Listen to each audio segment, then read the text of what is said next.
والمؤمنات الأحياء منهم والأموات أستغفر الله العظيم لي ولوالدي ولأصحاب الحقوق الواجبة علي ولجميع المسلمين والمسلمات والمؤمنين والمؤمنات الأحياء منهم والأموات. الفاتحة إلى حضرة سيدنا رسول الله وآل سيدنا رسول الله وأصحاب سيدنا رسول الله وأنصار سيدنا رسول الله والمهاجرين ورسول الله ثم إلى روح سيدنا المهاجرين اللهم دبر إنسان ثم إلى روح سيدنا المقدم محمد بن علي بعلوي وإلى روح قطب الدعوة ونشاد أرهب عبد الله بن الهداد وأصله فريه وجميع مشايخنا وقصرين إليه وأهل سيدنا إليه وصلنا إلى روح ويصل إلى روح محمد بن حسن بن علي ونرضى الشمس. الفاتحة. أعوذ بالله من الشيطان الرجيم.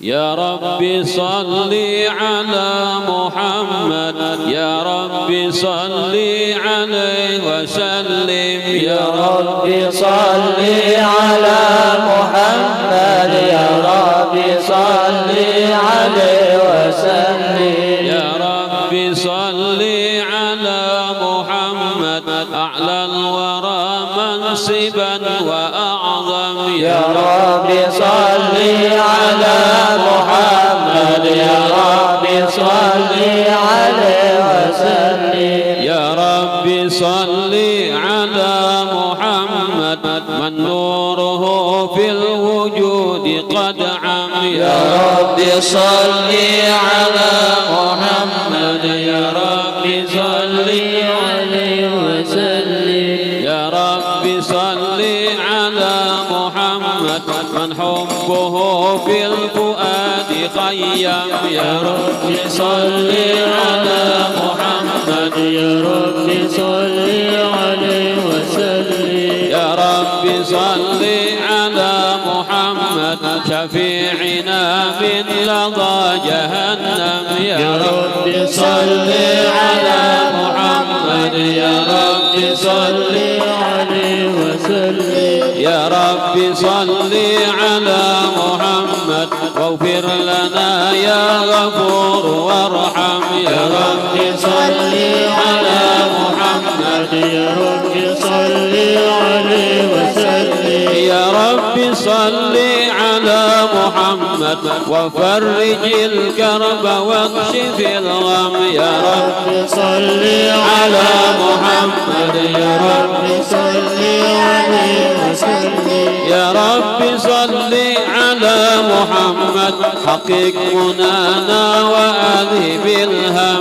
يا رب صل على محمد يا رب صل عليه وسلم يا رب صل على محمد ومن بحب النبي مغرم يا رب صل على محمد يا رب صل عليه وسلم يا رب صل على محمد ومن بهدي النبي يأتم يا رب صل على محمد يا رب صل عليه وسلم يا رب صل على محمد عليه صلى ربي وسلم يا رب صل على محمد يا رب صل عليه وسلم اللهم صل وسلم وبارك عليه وعلى آله بسم الله الرحمن الرحيم إنا فتحنا لك فتحا مبينا ليغفر لك الله ما تقدم من ذنبك وما تأخر ويتم نعمته عليك ويهديك صراطا مستقيما صلى الله عليه وينصرك الله نصرا عزيزا لقد جاءكم رسول من أنفسكم عزيز عليه ما عنتم حريص عليكم بالمؤمنين رؤوف رحيم صلى الله عليه. فإن تولوا فقل حسبي الله لا إله إلا هو عليه توكلت وهو رب العرش العظيم صلى الله عليه. إن الله وملائكته يصلون على النبي اللهم صل وسلم عليه. يا أيها الذين آمنوا صلوا عليه وسلموا تسليما. اللهم صل وسلم وبارك عليه وعلى آله. بسم الله الرحمن الرحيم. حمدا لك اللهم أنت المنعم أنت الجواد المحسن المتكرم. حمدا لك اللهم أنت خلقتنا علمتنا يا رب ما لا نعلم. حمدا لك اللهم كم أسبغت من نعم علينا شكرهن محتم. صلى الله عليه. وأجلها قدرا هدايتنا إلى دين والإسلام نهج قيم. وجعلت أحمد مصطفاك رسولنا وبه النبوة والرسالة تختم. هو رحمة للعالمين ومنة كبرى بها بين الأنام نكرم. لله مولده المبارك حبذا من مولد هو للمباهج موسم. ما مولد المختار إلا سيرة منها المكارم والتقى تستلهم. في ظل سيرة التقوا وتجمعوا وتعلموا من العلوم تعلموا. كم أنجبت من عالم كم هذبت من زاهد فالخير فيها يقسم. أولم يقل إني بعثت معلما من مثله في العالمين معلم. يا رب صل على النبي المصطفى صلوا عليه وسلموا.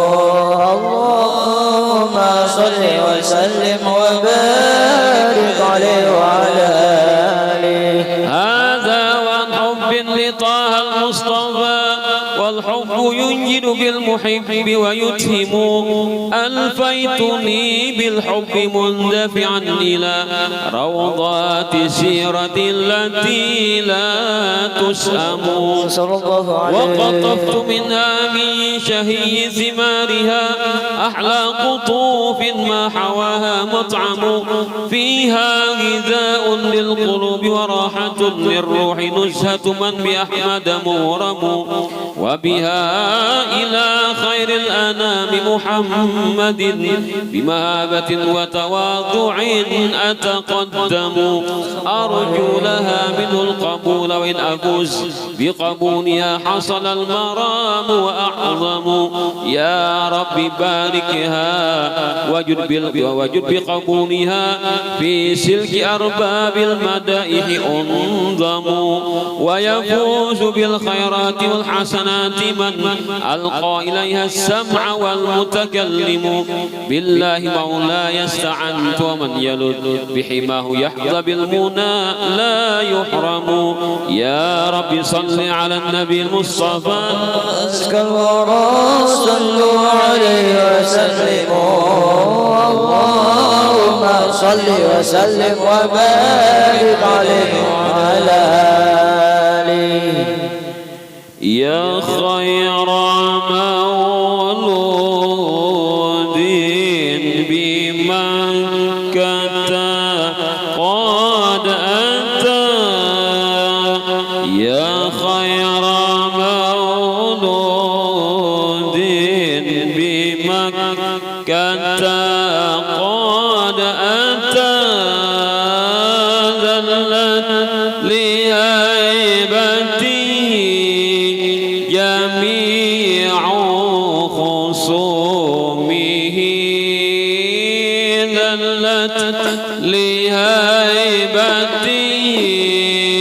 جميع خصومه يا خير مولود يا نبينا يا خير مولود يا نبينا يا خير مولود يا نبينا يا خير مولود يا نبينا يا نبينا يا خير مولود بمكة قد أتى يا خير مولود بمكة قد أتى دنت لهيبته جميع خصومه دنت لهيبته جميع خصومه يا خير مولود يا نبينا يا خير مولود يا نبينا يا خير مولود يا نبينا يا خير مولود يا نبينا يا نبينا ضاءت به كل العوالم جهرة والكون أصبح مشرقا بقدومه ضاءت به كل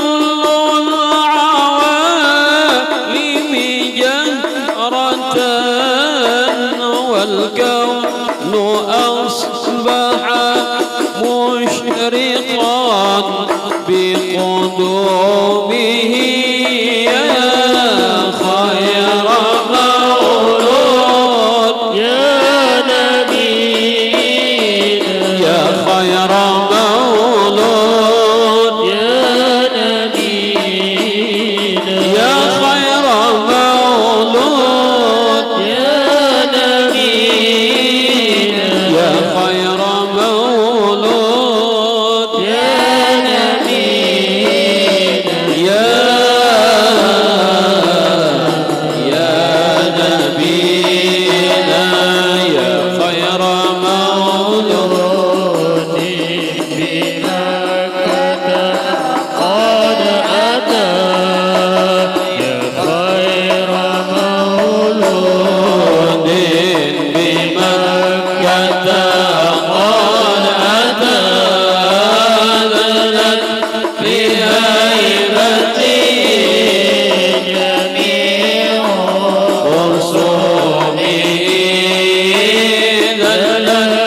صل وسلم وبارك عليه وعلى آله.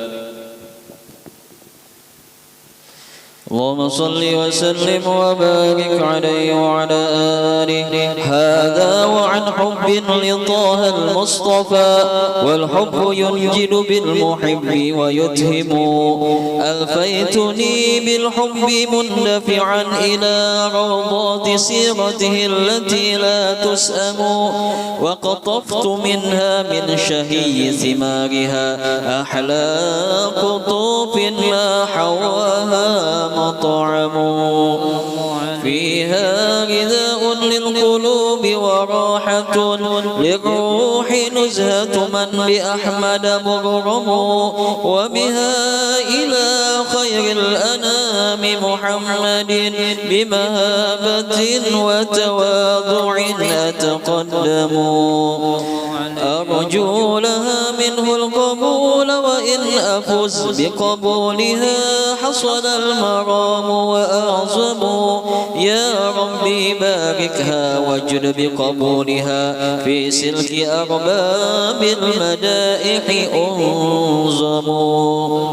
ويفوز بالخيرات والحسنات من ألقى إليها السمع والمتكلم. بالله مولاي استعنت، ومن يلذ بحماه يحظى بالمنى لا يحرم. يا رب صل على النبي المصطفى، أزكى الورى صلوا عليه وسلموا. صل وسلم وبارك عليه وعلى آله. حقا لقد شاء المهيمن ربنا، ما شاء كان بلا معقب يحكم. فاختار آدم أن يكون خليفة في الأرض من أسرار إني أعلم. وبزهر آدم أودع النور الذي هو رحمة للعالمين وأنعم. وتنقل النور المبين يضيء في تلك الجباه كما تضيء الأنجم. حتى تألق في جبين أبيه من بالذبح قد وافاه نذر ملزم. فارتاعت الدنيا وضج الكون، لا شيبة الحمد التريس أسلم. ماذا عليك لو افتديت بفدية زين الشباب ولا يراق له دم. ما زال يسهم بين عبد الله والإبل التي هي خير مال يغنم. حتى استوت 100 ونودي عندها بشراك قد خرجت عليها الأسهم. فاهتز من فرح وتلك إرادة نفذت بها سبق الكتاب المحكم. يا رب صل على النبي المصطفى، أزكى الورى صلوا عليه وسلموا. اللهم صل وسلم وبارك عليه وعلى آله. شهر الربيع وافانا، أقبل علينا هنانا. به أتانا رسول الله، بالدين حقا أتانا. شهر الربيع وافانا، أقبل علينا هنانا. به أتانا رسول الله، بالدين حقا أتانا. شهر الربيع وافانا، أقبل علينا هنانا. به أتانا رسول الله، بدين حقا أتانا. شهر الربيع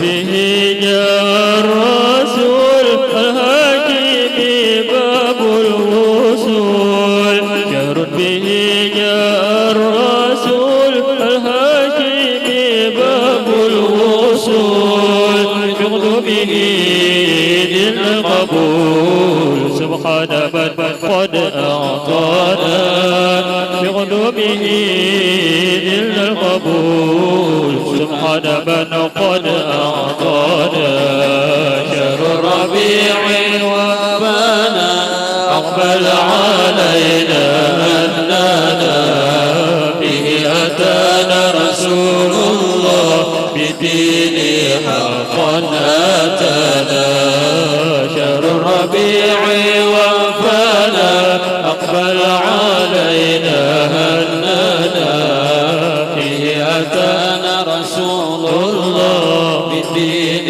حقا أتانا شهر به نلنا الهدى وبه جلى عنا الردى شهر به نلنا الهدى وبه جلى عنا الردى بغدومه لما بدا من كل خطب نجانا بغدومه لما بدا من كل خطب نجانا شهر الربيع وفانا أقبل علينا أننا به أتانا رسول الله بدين حقا أتانا شهر الربيع وفانا أقبل علينا أننا به أتانا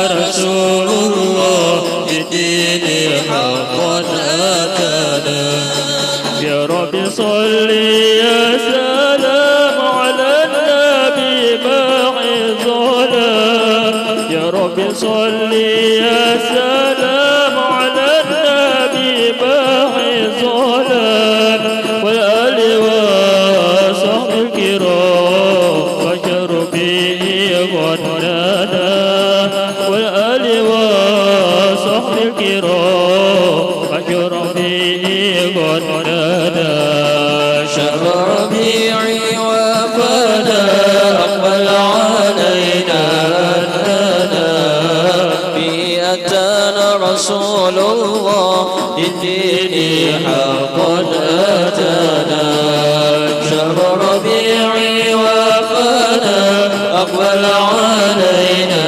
أننا به أتانا رسول الله بالدين حقا أتانا وسلم وبارك عليه وعلى آله اللهم صل وسلم وبارك عليه وعلى آله حييت عبد الله قد وفقت في ذا الاختبار ولست ممن يهزم وثبت مثل أبيك إسماعيل لم تجزع وآل إلى السرور المأتم ورفضت عرضا مغريا ممن رأت نور النبوة في جبينك يبسم ما زالت الدنيا بإعجاب وفي زهو بربك أرضها تترنم واخترت آمنة الحصان قرينة للطيبات الطيبون تقدموا يا حبذا هذا الزفاف جرى به قدر وللأقدار سر مبهم بشراهما فازا بخير وافر هذا اللقاء إلى السعادة سلم سعدا بخير أبوة وأمومة فكلاهما في جنة يتنعم لا ريب يقدح في نجاتهما ومن شاء الدليل فواضح لا يكتم إن شئت قل أحياهما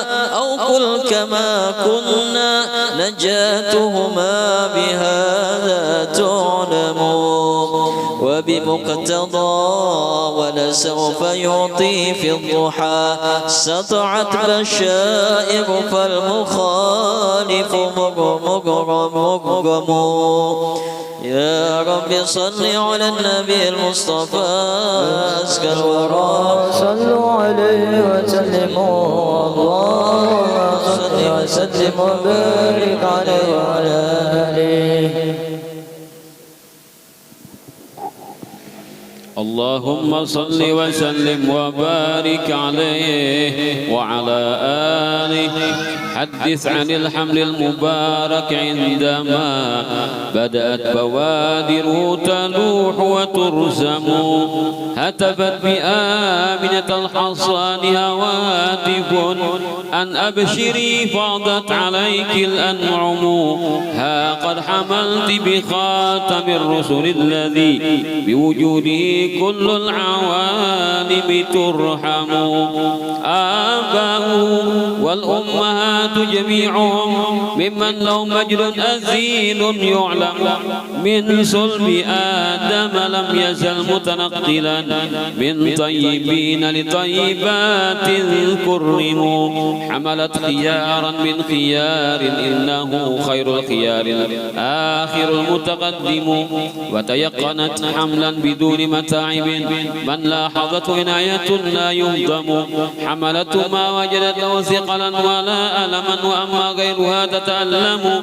حملت 9 أشهر قمرية مرت بها وكأنما هي تحلم حانت ولادة خير من وتأزرا بالباقيات الصالحات ترنم سبحان الله الحمد لله لا إله إلا الله الله أكبر سبحان الله الحمد لله لا إله إلا الله الله أكبر سبحان الله الحمد لله ولا إله إلا الله والله أكبر سبحان الله الحمد لله لا إله إلا الله والله أكبر ولا حول ولا قوة إلا بالله العلي العظيم ولدى ولادته بدا نور رأت معه قصور الشام لا تتوهم ولدته مختونا نظيفا طيبا وكأنه بدر السماء متمم صلى الله على محمد وسلم صلى الله على محمد يا ربي صل وسلم يا نبي سلام عليك يا رسول سلام عليك يا حبيب سلام عليك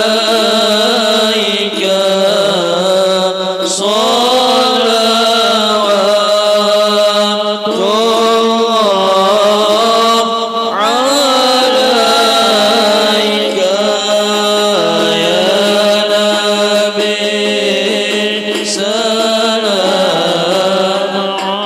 عليك يا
أحبابنا في الله بورك حبنا تالله إن الحب فيه المغنم في روض مدرسة النبوة آن أن تصغوا لدرس أنصتوا وتفهموا موضوعه سيما وأخلاق الذي لمكارم الأخلاق جاء يتمم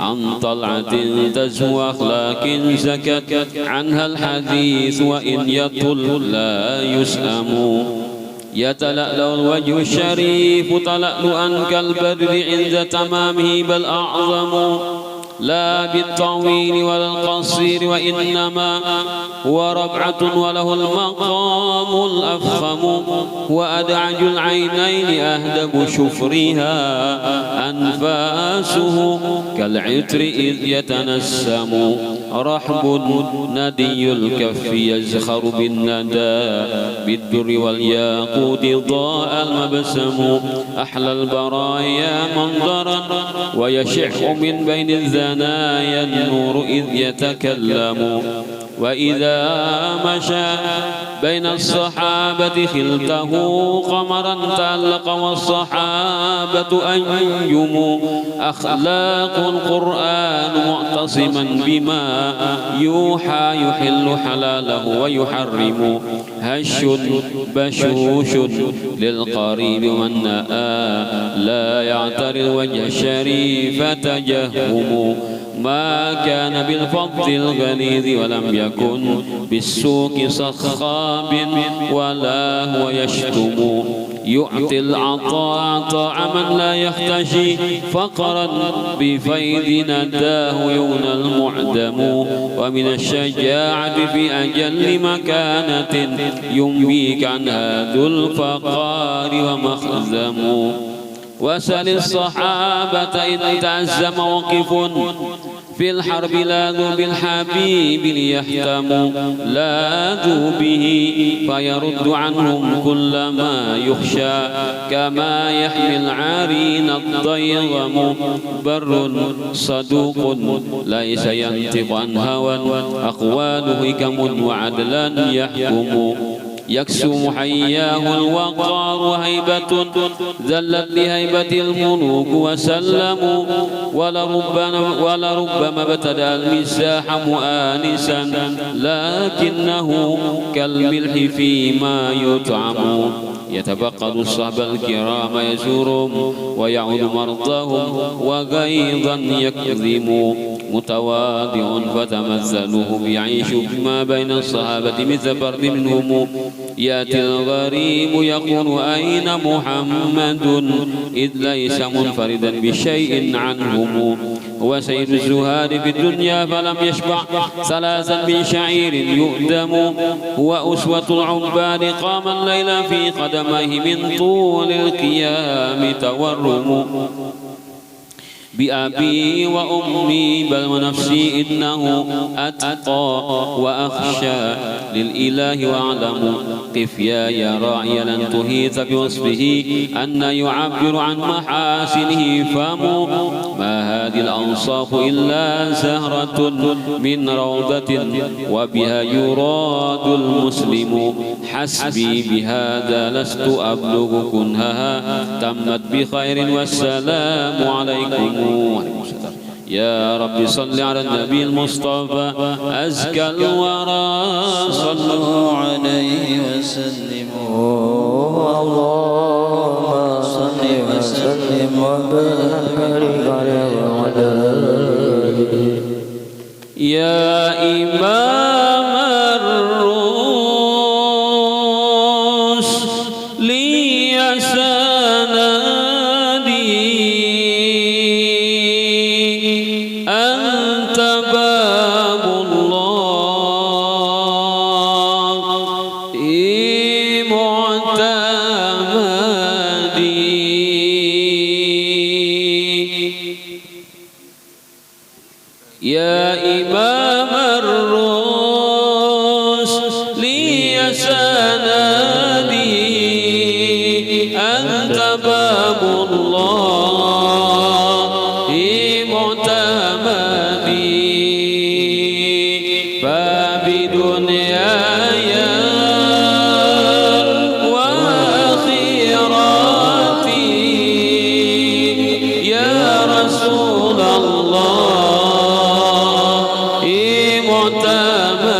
معتمدي يا إمام الرسل يا سندي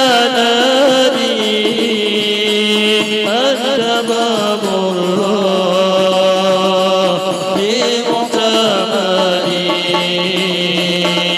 وبدنياي وآخرتي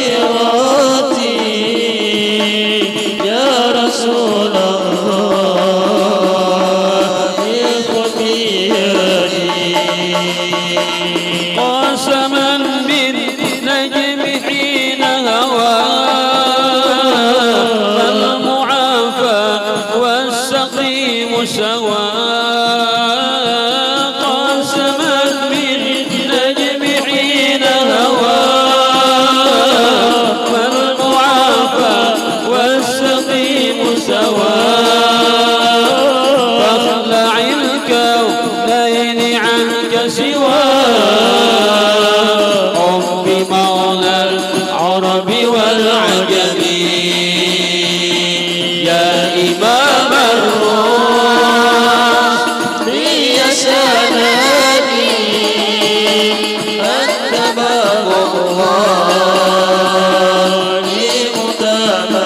لمعتمدي وبدنياي وآخرتي يا رسول الله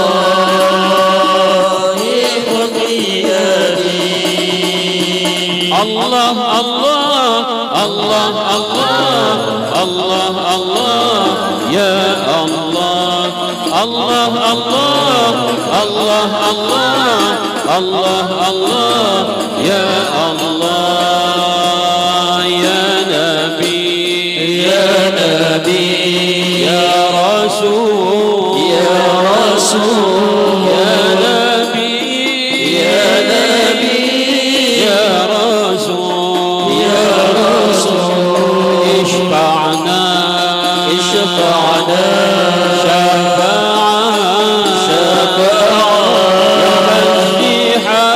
يوم الزحام يا نبي سيد السادات من مضري غوث أهل البدو والحضر سيد السادات من مضري غوث أهل البدو والحضر صاحب الآيات والسور منبع الأحكام والحكم يا إمام الرسل يا سندي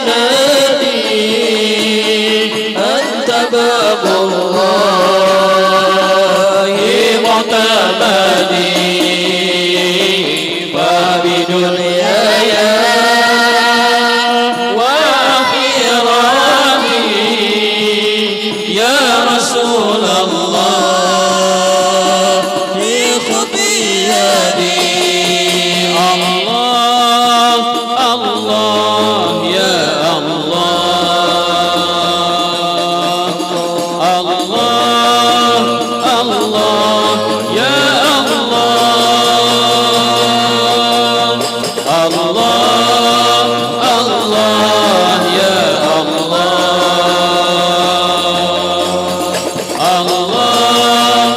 الله يا الله قلنا شفاعة يا نبي يا حبيبي يا الجواب من النبي يا حبيبي قلنا شفاعة يا نبي يا حبيبي يا الجواب من النبي يا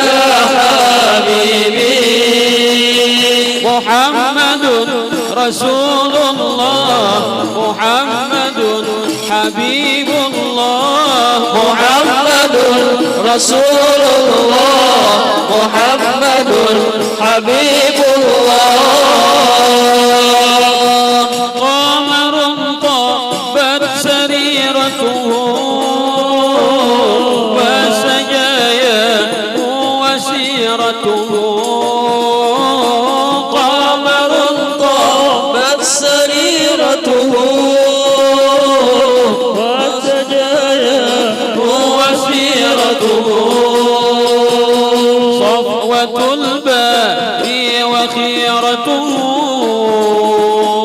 عدل أهل الحل والحرم يا إمام الرشد يا سلامي أنت باب الله معتمدي فبدنياي وآخرتي يا رسول الله خذ بيدي.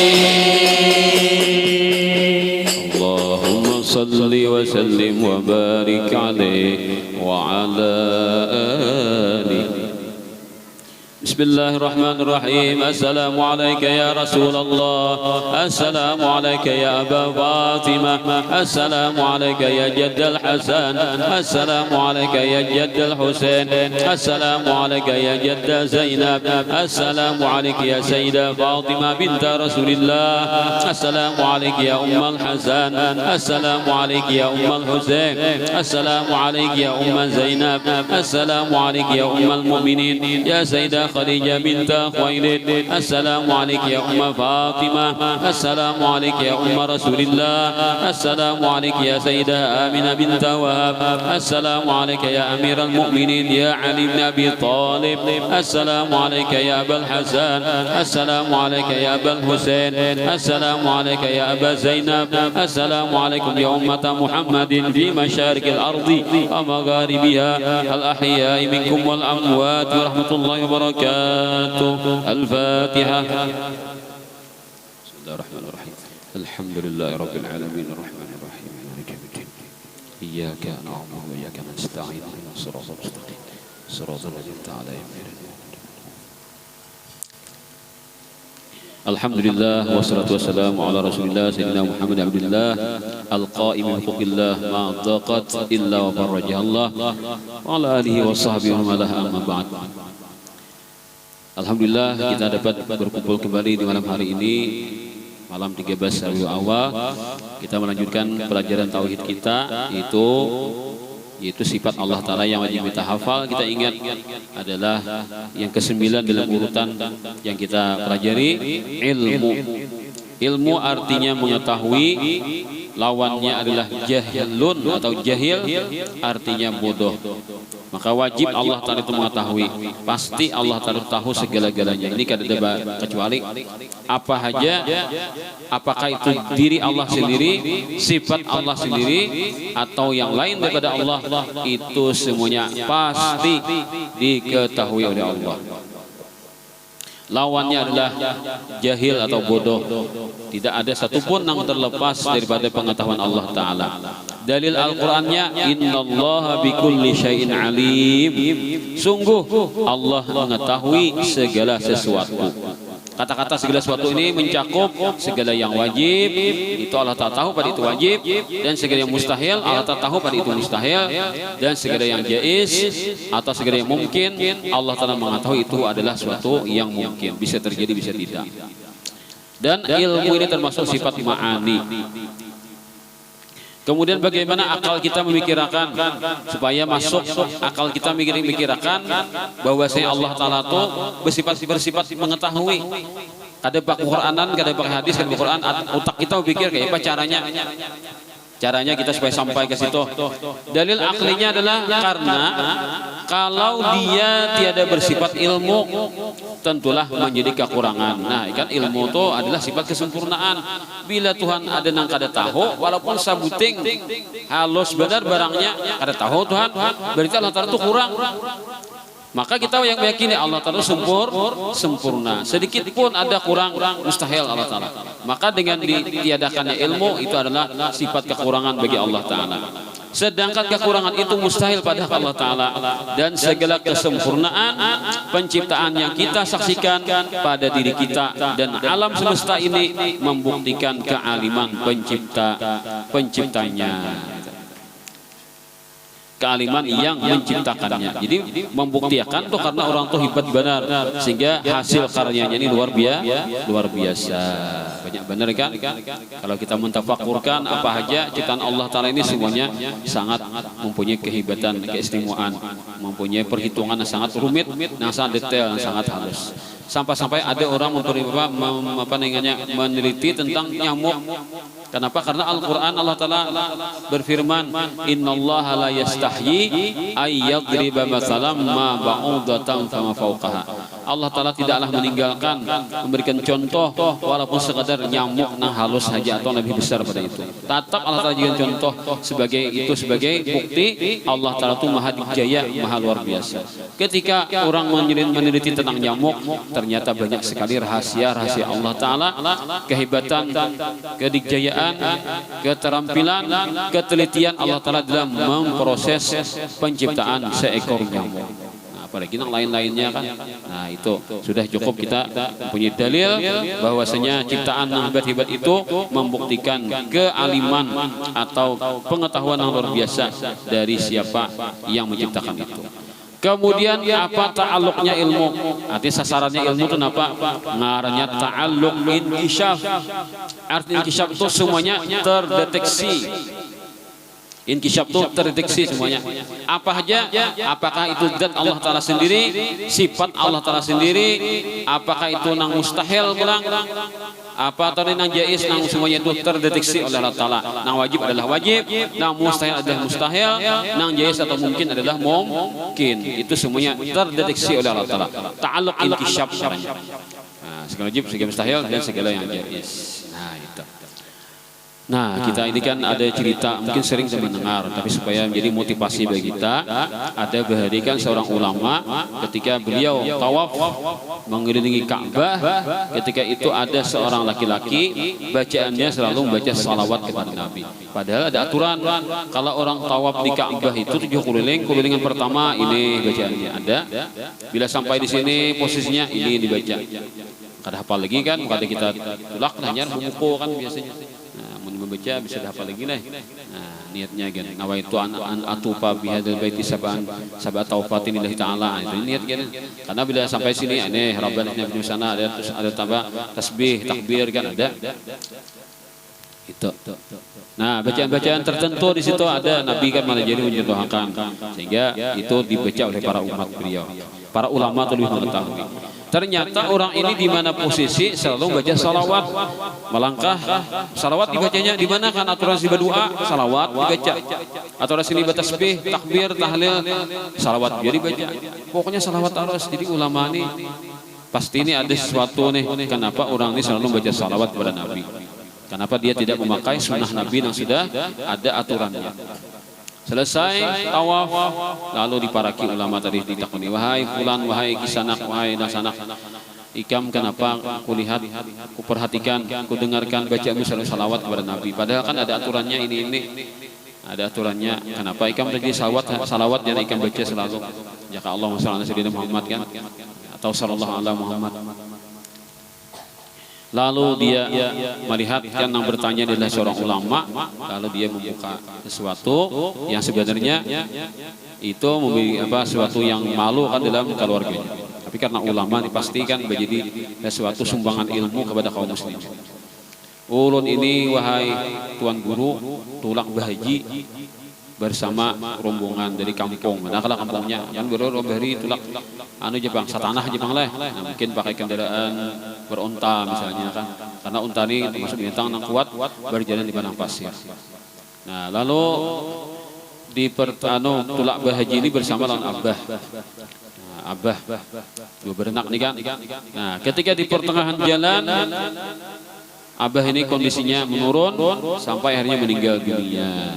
Lalu dikemahkan, dikemah. Nah, jadi kan isuk ini kira ada dimandii, disembayangkan seadanya. Kan bukan musafir nih menyembayangkan.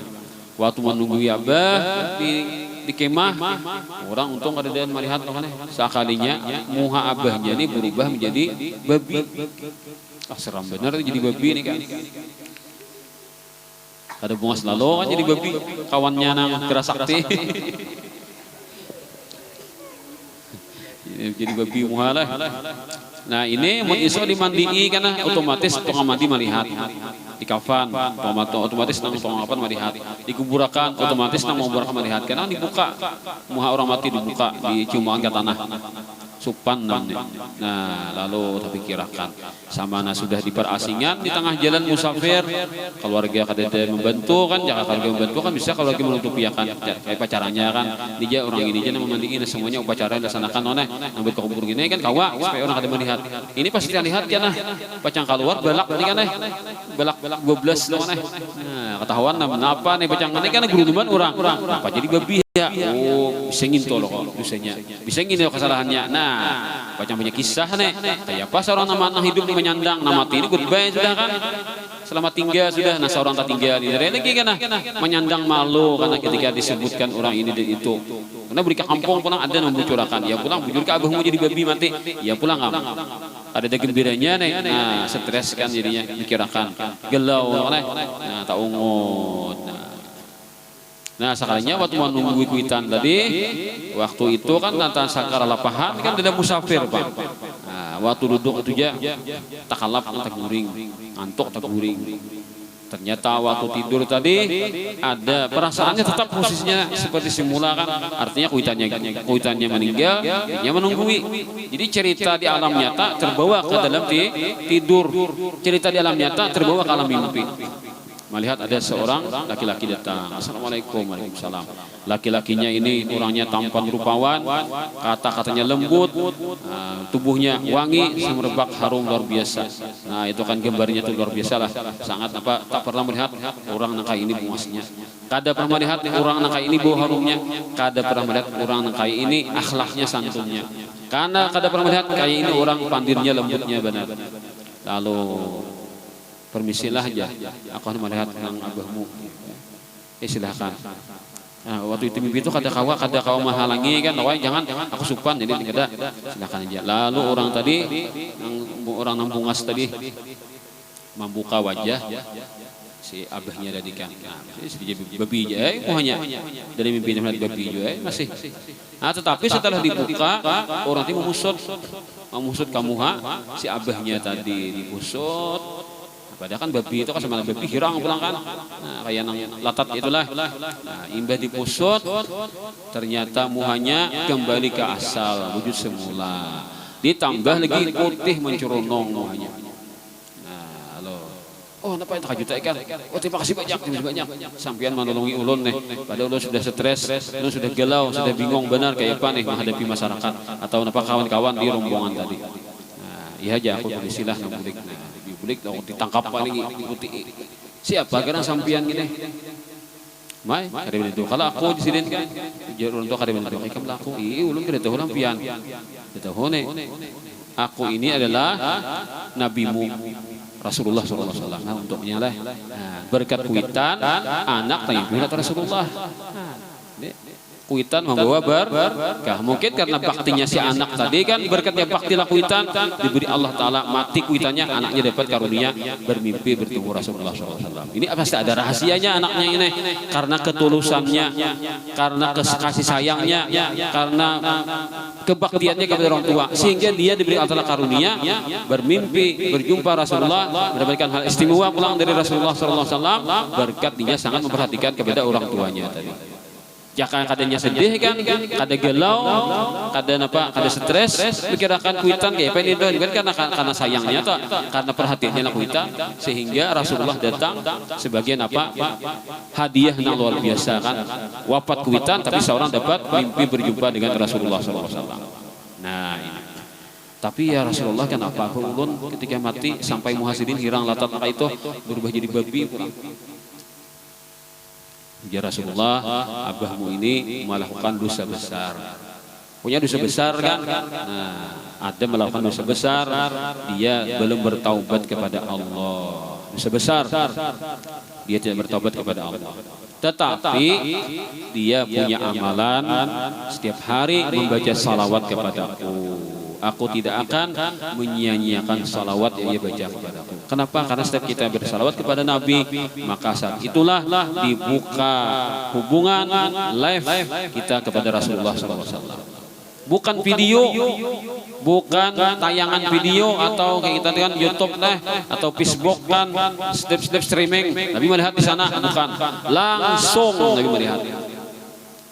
Kayak Pak, jaraknya dari kota Madinah kan kubur Nabi di Madinah, langsung kita kasih semua benar nih Nabi itu melihat kayak kita berhadapan ini. Nabi itu kada kayak kita melihat, aku aja melihat aja orang ceramah orang tadi aja, kisah aku aja, nano nang pane singkong buruk jadi kambing kan, banyak apa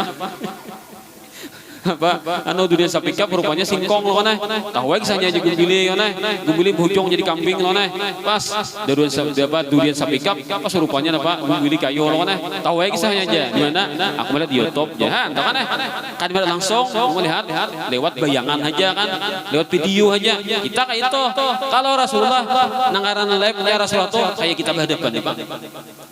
Itu istimewanya Rasulullah SAW di alam sana dan barzah melihat kita namun baca salawat gitu. Sehingga jar ulama orang nang katuju bersalawat adalah orang nang baktilan abah, orang baktilan abah dan mama.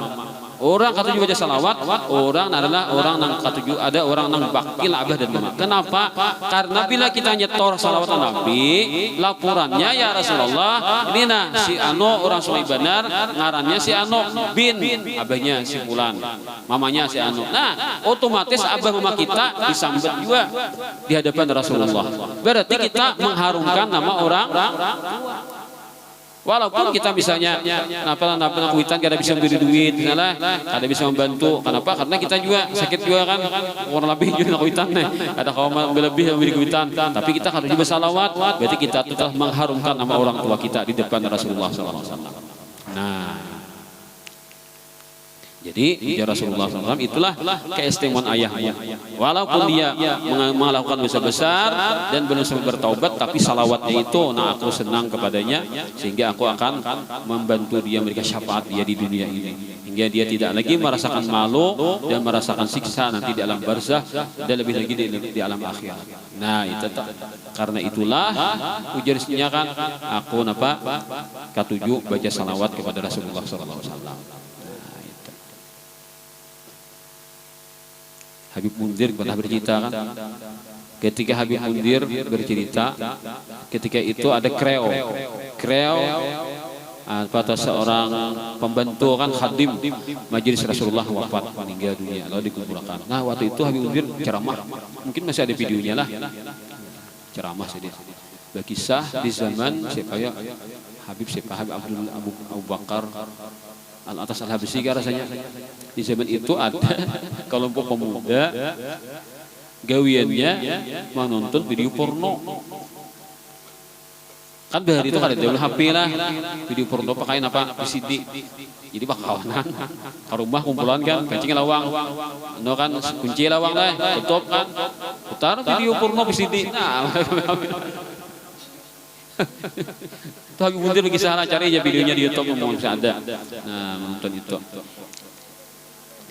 Jadi kata juga amalannya dah amalannya gitu kan. Nah sekalinya abahnya mati sudah. Nah sekalinya malapor. Nah kisahnya itu ya anak abah ini kan malapor lawan Habib sana Habib wali besar itu kan wali kutub ini melapor. Aku yang sakit benar digubur kan bilanya mutar kan aku nang gede bawaan di kamar malaikat ditumpahinya api kan anak rame kan kuitan nang digubur kan ditumpahi nah aku jadi dibantai ya malaikat aku nah diturukinya api nih habis kesulukutan aku kenapa tuh anakmu melihat sama nasupan ya aku aja sakit pulang kan hangit awal nah dipukulinya malaikat lalu tolong mumpian tatamu anak ulun pada iyakan pada nang abahmu tabentai dikuburkan gara-gara ikram mengumpulan kawan gitu diputar rame enjoy punya kami lah kan bila sudah tahu mulai itu kan lalu kemana penyasaran lagi menyasar kemana lagi kan lalu nang itu ada kulai-kulai lagi kada ada pembukaan itu ngalihnya kan pembukaan kada ada timbul kan cule habis mana jauh kita sabun kau nih habis mencule sekali Hanya gak nukarnya bisa pun. Nah itu tuh pelariannya kasih toh. Nah itu tuh efeknya tuh kasih toh. Lalu pikiran gak dapat karuan lagi. Pinek kepala kan. Nah, masih mending. Nah itu ya mencari korban doang kan. Mencari lawan jenis. Nauzubillah min dzalik. Mana? Gada-gada gitu. Nah itu kan. Lalu panggil. Nah kuitanmu ini astagfirullah. Di mana tahu Habib yang Habib? Ya tapi mimpi kan, ada mimpi nih. Kuitanmu datang di mimpi kan. Artinya nih ikam kayak itu kelakuan nih. Padahal rahasia toh, kan pengumpulan itu ada yang tahunya orang tahu malam nyar kan, kayak orang ada tahu. Ternyata Habib kan tahu sidin, lalu tagur sidin. Nah jauh sidin kan kehidupan muka itu nah kisah-kisahitan wali kubur. Lalu kayak lagi solusinya Bib, ikan bertaubat ya Habib. Kakawanan munang asalnya mau nonton itu kan ganti. Pokoknya jadi gue mutarin toh tempat ruangan ikan melakukan itu, memutar itu ganti ulang lawan salawatan. Baca maulid ikan, maulid napa malakan situ. Bagi kawanan beritaan nah asalnya ikan. Nah kawanan disebut ek-eknya nih, CS-nya nih. Nah kumpulkan kita salawatan pulang kisahkan ini nih. Mungkin sama aja nasib kan kawan gue gede bawan kuitannya nih. Pokoknya siapa-siapa anaknya nanti buat kan situ kuitannya gede bawan dikubur loh nih. Lalu ayo aja mau padahkan pokoknya cerita atau kan menyentuh. Akhirnya mereka bertaubat semuanya. Lalu diganti dengan maulid.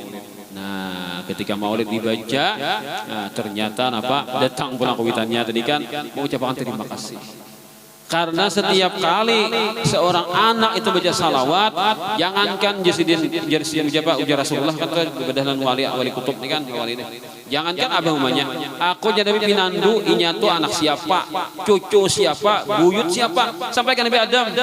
Itu semuanya datanya lengkap. Harap ada capil lagi kan, mencapil kita abah mama aja kan, lalu kampungnya dienoleh, kan di situ aja.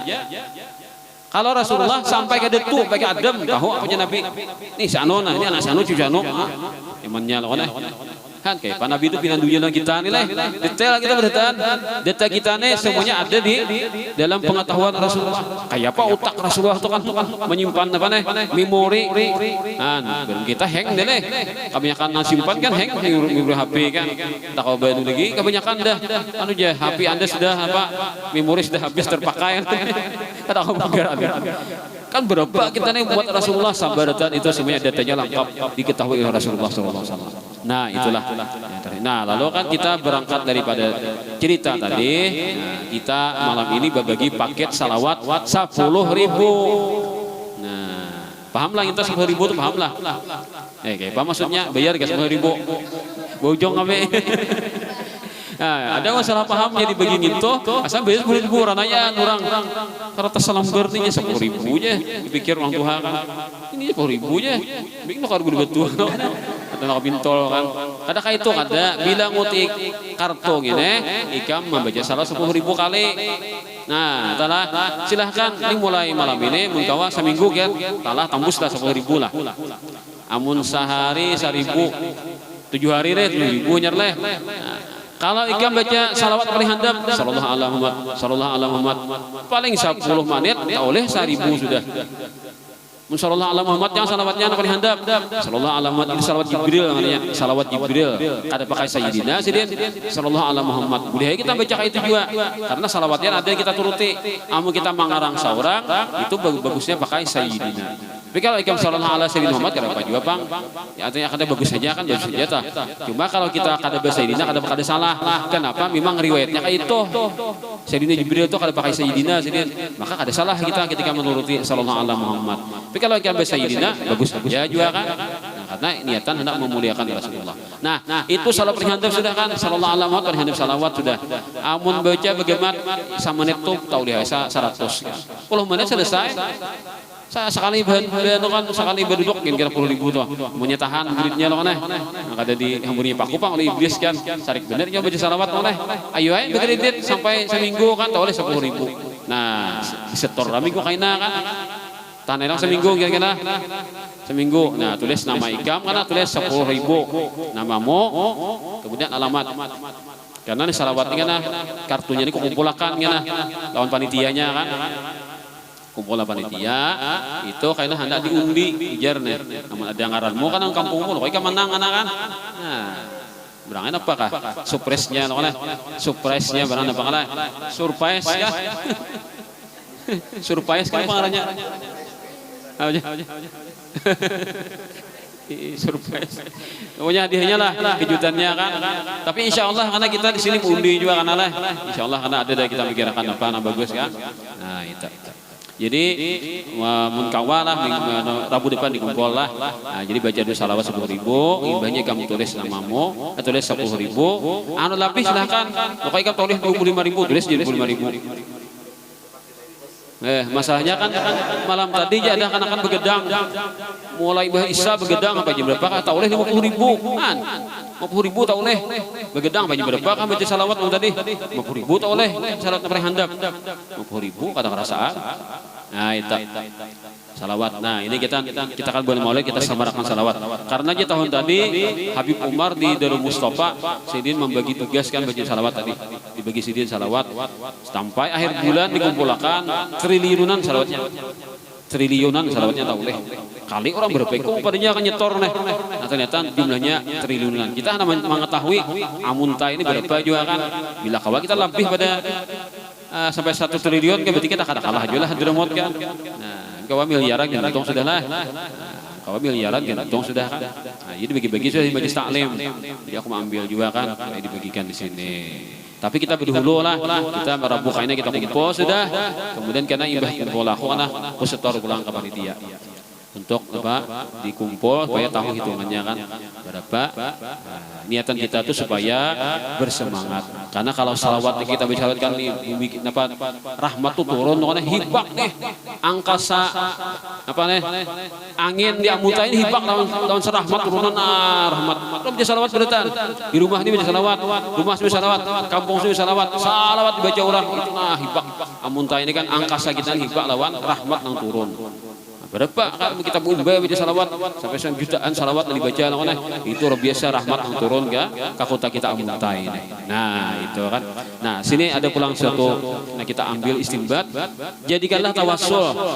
Jadi karena bila manulis nah berapa kamu mulai 10.000 si Ano dari Jarang Kuantan waktu manulis itu kan berniat ya Allah ulun gabungkan salawat ulun ini dengan salawat dari keseluruhan ada di panitia dengan berkat salawat itu ya Allah kabulkanlah hajatku.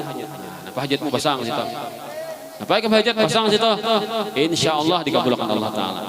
Karena betawassulnya lawan amalan yang luar biasa banyaknya makanya menikah 10.000 aja pemodal kan kumpul bertaan berapa bisa miliaran salawat nih kan nah itu jadi ya Allah nah kalau bicara 10.000 salawat ulun gabungkan ya Allah salawat ulun ini dengan apa yang ada di panitia ulun betawassul dengan salawat ini semua salawat ini agar engkau kabulkan hajat ulun apa hajatmu sambat itu lah waktu kamu nulis tengah lah waktu nulis tengah pasang niat waktu itu hanya kumpul ke sini. Jadi Rabu depan dikum. Oh, insya Allah karena kita undi juga di sini kan. Nah, ibadah undi sini hanya dijolong panitia. Nah, lah. Ya.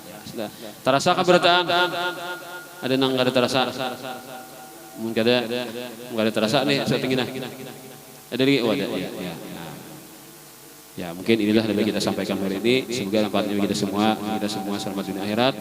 Mendapatkan syafaatnya Rasulullah SAW dan kita semuanya dikumpulkan Allah Ta'ala di surganya kelak berkat kita semua suka membaca salawat dan maulid dan menuntut ilmu dan semoga kita berikan Allah Ta'ala istiqamah dan kebaikan ala hadiniyah wa kulli ma nawawi sallallahu alaihi wa alihi kalam syamillah al-fatihah.